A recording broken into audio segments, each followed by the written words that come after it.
Alors nous voilà dans notre premier grand chapitre de mercatique de terminale, la mercatique et les consommateurs. Mercatique, le terme français pour dire marketing et les consommateurs. Alors première grande question de gestion qu'on va se poser de l'année, vous savez il va y en avoir 9. Le consommateur est-il toujours rationnel dans ses choix d'achat? Et on va voir justement l'acte d'achat. Alors est-ce que le consommateur est toujours rationnel quand il fait un achat? Il existe des facteurs explicatifs du comportement d'achat. Premier grand type de facteur, les facteurs individuels. À votre avis, évidemment, entre un homme, une femme, si je suis senior ou si je suis jeune, je ne vais pas, en fonction de mon sexe, mon âge, avoir le même comportement d'achat. Je ne vais pas acheter les mêmes produits au même prix. Dans les facteurs individuels, on va trouver aussi en fonction de sa profession. Donc, suivant que je suis cadre supérieur dans une grande organisation ou si je suis un artisan, eh bien, je n'aurai pas le même comportement d'achat. Bien sûr, en fonction de mes revenus, plus j'ai des revenus élevés, je ne vais pas avoir le même comportement d'achat que si j'ai des très faibles revenus. Donc, en fonction des catégories socio-professionnelles, qui revient à expliquer les différents types de professions, hein, les CSP, hein, les ouvriers, les cadres, les fonctions intermédiaires, etc. Dans les facteurs individuels, on va trouver aussi votre personnalité, qui va avoir une influence sur le comportement d'achat, c'est-à-dire votre trait de caractère. Premier grand type de facteurs, les facteurs individuels. Ensuite, on a un deuxième grand type de facteurs, les facteurs socio-culturels. Dans les facteurs socio-culturels, vous avez votre famille, le groupe d'appartenance à votre famille, c'est-à-dire aux valeurs qui sont véhiculées dans votre famille, à vos traditions. Eh bien, les comportements d'achat seront différents. Dans le type de groupe d'appartenance, vous pouvez avoir justement l'appartenance à des associations, des professions, des associations amicales qui vont pouvoir avoir une influence sur votre comportement.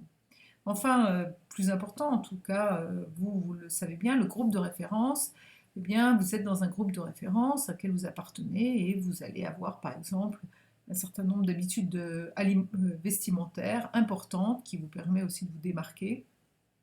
Et il y a dans ces groupes de référence parfois aussi des leaders d'opinion, des individus que l'on va prendre pour modèle. Donc des facteurs individuels et des facteurs dits socio-culturels, famille, appartenance, groupe de référence. Alors dans les facteurs explicatifs du comportement d'achat, vous avez ce qu'on appelle les besoins. Alors qu'est-ce qu'un besoin? Alors vous avez déjà entendu parler, ou en tout cas, si vous n'en avez pas entendu parler, eh bien voilà, ça s'appelle la pyramide de Maslow. Alors Maslow, qui est-il? C'est un psychologue américain, universitaire du début du XXe siècle, et qui est très connu pour son travail sur la motivation par ce qu'on appelle la hiérarchie des besoins. Vous voyez, il a mis au point cette hiérarchie des besoins, ces différents types de besoins. Premier grand type de besoin qu'il a mis en valeur, les besoins dits physiologiques ou primaires, donc les besoins liés à l'exigence de survivre, de se nourrir, de se vêtir, de se soigner. Puis il a mis en évidence un deuxième grand type de besoins dits psychologiques ou secondaires, liés à la vie sociale, liés à l'épanouissement personnel, des besoins de sécurité, des besoins d'appartenance, des besoins d'estime de soi et des besoins de s'accomplir.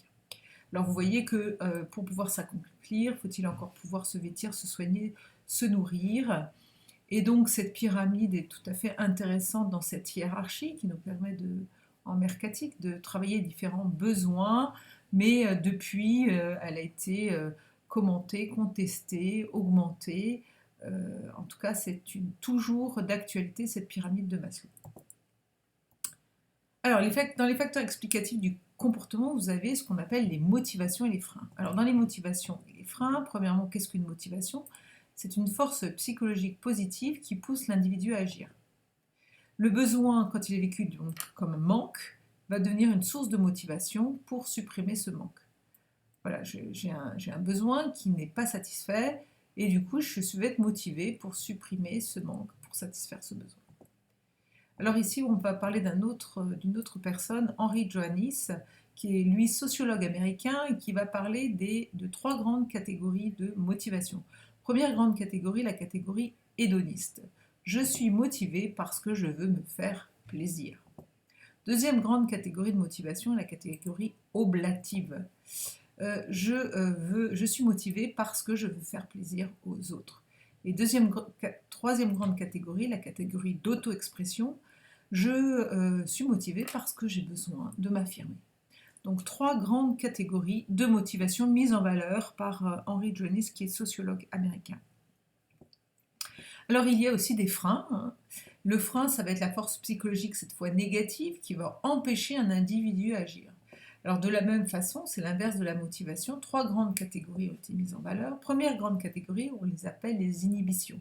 Elles sont liées à des blocages liés à l'inconscient. Ça va m'empêcher d'agir, il y a des choses qui m'empêchent d'agir, et c'est lié à mon inconscient, c'est plus fort que moi. Des inhibitions. Des peurs, qui peuvent être liées à des craintes, hein, soit réelles, soit imaginaires. On peut imaginer par exemple tous ceux qui ne prennent pas l'avion ou qui ne prennent pas les ascenseurs, ils sont claustrophobes, etc. Ça peut être des inhibitions, ça peut être des peurs réelles, parce que il leur est arrivé peut-être quelque chose, un accident d'avion, mais généralement la peur elle est bien réelle si vous l'avez déjà vécu, mais ça peut être aussi des peurs imaginaires. Et dernière catégorie de freins, les risques.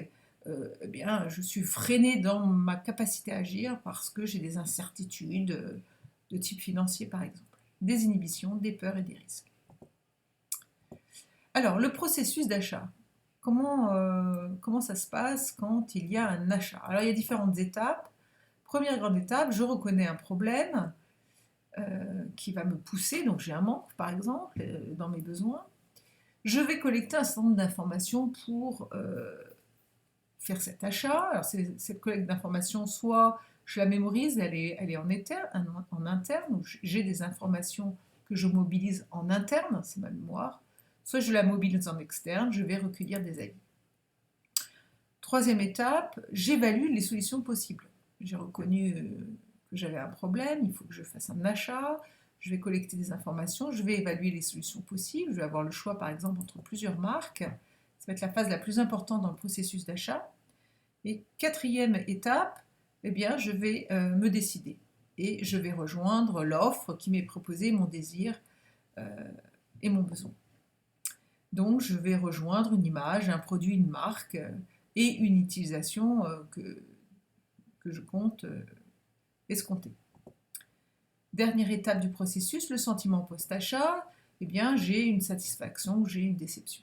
Vous voyez, on peut comme ça un petit peu décrire les différentes étapes. Donc, d'ailleurs, dans ce sentiment post-achat, si je suis satisfait, je serai fidèle. Si j'ai une déception, je risque de perdre un client. Voilà pour les différentes étapes du processus d'achat. Alors, toujours dans le sentiment post-achat, oui, il y a aussi, aujourd'hui, on travaille sur les réseaux, on va poster des avis positifs ou négatifs. Et on va pouvoir augmenter ou réduire l'e-réputation, c'est-à-dire la réputation sur Internet de la marque ou du produit. Alors, les types d'achat. On va voir qu'il existe 3 grands types d'achat. Premier grand type d'achat, l'achat réfléchi, l'achat raisonné, qui est un achat qui est précédé d'une période qui peut être longue, où je vais rechercher des informations, je vais comparer. Par exemple, si je veux bien sûr acheter une maison, une voiture, un restaurant étoilé, un voyage, faire des comparaisons, je vais acheter un billet d'avion, etc. Un achat routinier, par contre, c'est un achat prémédité, mais que je fais de façon régulière. Donc je ne passe plus par la phase de réflexion, c'est surtout une habitude d'achat. J'ai toujours la même marque de pain, de mon quotidien, la presse, les pâtes, etc. Et le dernier, l'achat impulsif, qui est décidé de manière très rapide, sans préméditation, sont tout ce qu'on appelle les achats coup de cœur.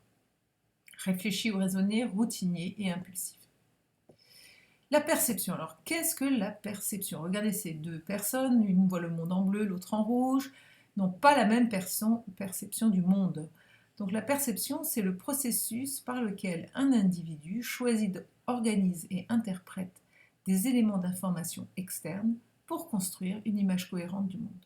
Et vous voyez, nous sommes tous uniques et différents, nous n'avons pas la même perception du monde, notamment ici dans les couleurs. Donc je vais aussi avoir un comportement lié à ma perception du monde d'aujourd'hui. Les individus ont des perceptions différentes du monde qui les entoure selon leurs caractéristiques personnelles et cette perception, bien sûr, peut évoluer dans le temps.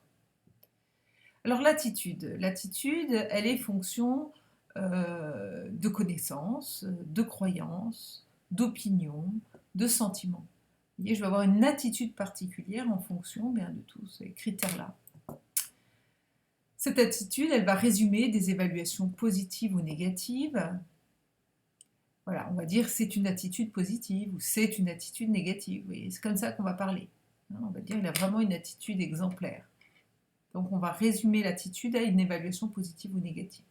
Cette attitude, elle prédispose à un comportement. Vous voyez, il a une attitude exemplaire et de fait, il n'a jamais eu d'excès de vitesse. Donc ça prédispose à un comportement vis-à-vis d'une idée, vis-à-vis d'un objet, vis-à-vis d'une action. Alors les 3 grands stades de l'attitude qui ont été mis en valeur. Le premier grand stade, c'est le stade cognitif, le stade de la connaissance. Le deuxième grand stade, qui va me prédisposer à un comportement, c'est le stade affectif. Je connais cet objet, eh bien, je suis prédisposé à l'acheter. Je ne connais pas cet objet, mais j'ai des sentiments, des émotions vis-à-vis de cet objet. Cela peut me prédisposer aussi à un comportement d'achat. Troisième grand stade, le stade conatif, eh bien, c'est le stade, eh bien, finalement, je ne connais pas trop cet objet, j'ai des sentiments mêlés, mais il me pousse à l'achat, cet objet ou cette idée, etc. Donc, 3 grands stades dans l'attitude, un stade cognitif, affectif, conatif, qui peuvent être bien sûr vécus les uns superposés aux autres. Je connais, j'ai des sentiments et je pousse à l'action. Et vous voyez que c'est 3 de grands stades que l'on peut différencier. Donc voilà pour cette première grande question, le consommateur est-il toujours rationnel dans ses choix pour la partie l'acte d'achat. Voilà, je vous propose de remplir maintenant votre schéma avec les informations que nous venons de voir.